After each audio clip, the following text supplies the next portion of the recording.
Hello everyone, in this video I will guide you how to fix messenger notification not working on Samsung S24 FE.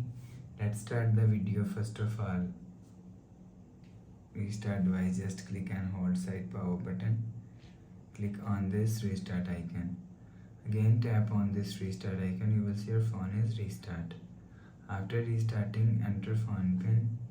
You will see your problem is solved. But if it not solved, if you want to fix this problem, go to app library, click on settings app. Now in setting, scroll down and click on notifications. After click on notification, click on do not disturb and make sure turn off do not disturb mode.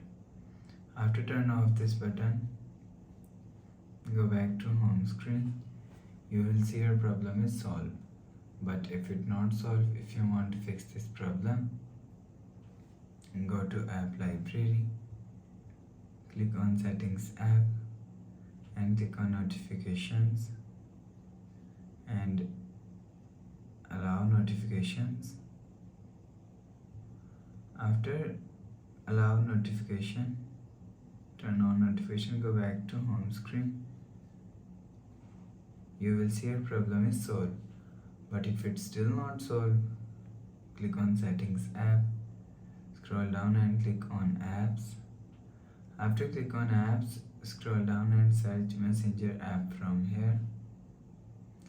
Click on messenger app. Click on storage and click on clear cache. After click on clear cache, go back to home screen. You will see your problem is solved. So please subscribe for more new latest videos. Thanks for watching.